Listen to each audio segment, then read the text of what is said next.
I had people staying in my house as I was rehearsing for the audition. And one thing that I had hesitated on doing was really perform the laughter because of people in the house, and I kind of felt timid about it. So once I got into the car, that's when I really explored the ranges of the laughter. Hi, I'm Bill Skarsgård, and Esquire has asked me to explain a few things. Let's dive in, shall we?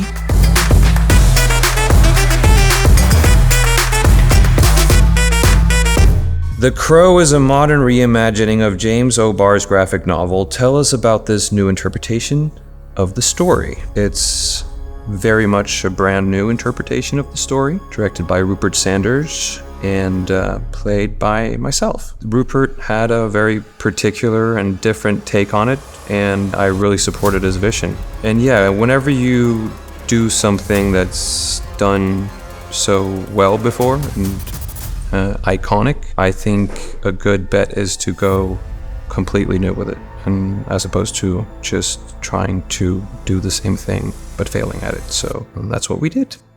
You said you're a fan of the original The Crow. What made Brandon Lee's performance so special, and what do you hope fans will take away from this reimagination of the story? I was a fan of the first movie, and I think Brandon Lee did something incredible with it. What made his performance so special?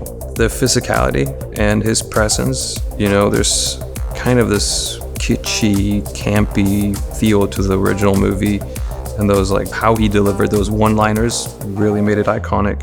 I see you have made your decision. Now let's see you enforce it. What will I hope that fans take away from this one? I hope they're enjoyed. You're a master of playing bad guys. Thoughts on playing a superhero? Well, in a way, Eric is kind of a superhero. Anti-superhero. I'm an anti-superhero. And thoughts on playing one? I think I just did. And, leave it at that.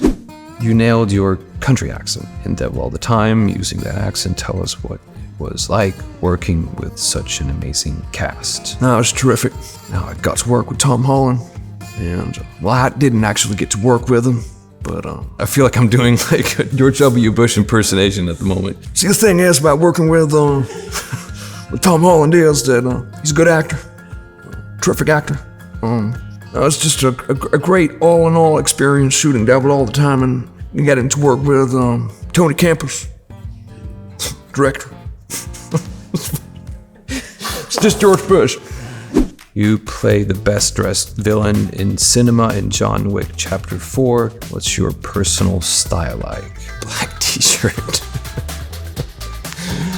I'll take a black t-shirt and black jeans and white sneakers on Friday. What was your first reaction to seeing yourself as Count Orlok in Nosferatu? I was so terrified. Robert Eggers showed me the molds and sort of the direction of the character, and that does not look anything like me. And I was really worried that I couldn't perform this face. But in the end, it looked amazing. Those nails, be honest, how did you function with those claws in between takes while wiping my ass? Yeah. These pieces were very easy to take off. That was the only thing that was easy to take off were the fingers. So I could pull them off between takes if I had to go to the number 2. If you could sit down for dinner with any of your characters, who would you choose and why? Count Orlok. Oh boy. Count Orlok would be a lot of fun to have for dinner. Oh, that's hilarious. What else do we have here? Willard Russell, boring. Clark Wolfson would be a lot of fun. The Marquis, fancy, of course, if he's paying. Yeah, it's a couple of good ones. You starred alongside your brother Alex in Whitewater Fury. What was that like?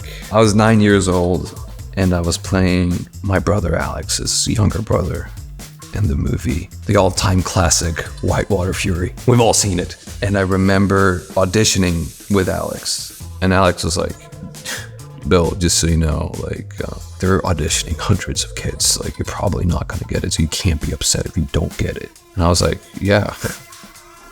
got it. And I acted the shit out of my older brother in that movie. If you ever watch that movie, you're gonna see who the real Skarsgård brother is.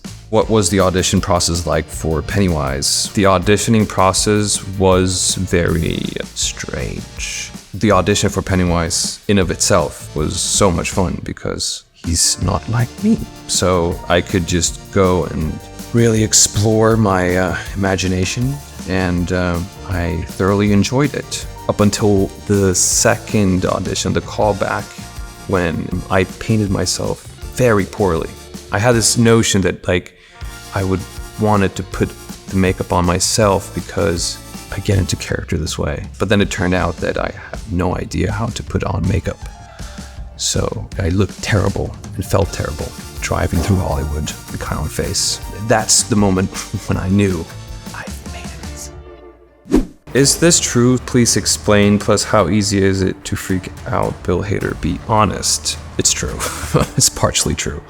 Yeah, he asked me at one point, he's like, oh, the eye thing. The eye thing? Like, that's like, do they do that afterwards? And I was like, oh, you mean this?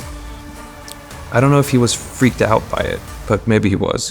You voiced Crow in Eternals. How does a CGI performance differ from something like Pennywise? Well, doing a CGI performance, you feel absolutely ridiculous. They called me and asked if I wanted to do a voiceover job for the Marvel movie. Then they also said you have to fly in and do the scene with Angelina Jolie like on Thursday. And all they gave me was like a picture of the character. So I was just looking at this CGI creature pretending to do its voice. It's also like 7 feet tall or whatever. So I'm like, what does that sound like? And then performing to Angelina Jolie. And it was a treat. No, it felt so absolutely ridiculous and bizarre, but it was also very fun. Now, shooting in prosthetics, you feel like the character 100%, like the face and everything, and you look in the mirror and you're like, goddamn right. So I prefer it. I heavily prefer it. In Boy Kills World, your character doesn't speak. What did you learn from acting without any dialogue? It was fun, you know, I thought that was a great challenge for me to kind of pantomime my way through a film. A lot of the scenes where it's like the dialogue's in my head, I would say the dialogue and then, you know, say it, which was quite funny. So I would do the scene and you would get the rhythm of it, and especially with Gwen, who plays my little sister, who I hallucinate throughout the movie, we would have dialogues. So I would say the dialogue and then pause. It was fun. Rumor has it you're a James Bond fan. What would your Bond villain name be? I'm a huge James Bond fan and was obsessed with James Bond as a child. When I was like 6 or 7, they showed all the James Bond movies up to that point every Friday. So I'd seen them all as a 6-year-old, and if you go back now and watch James Bond movies, like the Sean Connery ones, and you're a 6-year-old, it's questionable morale. What my Bond villain name would be? Mozart. Mozart Drogovic. Mozart Drogovic is really good at frying eggs. I hope that explains everything that you need to know about the world. Thanks for watching.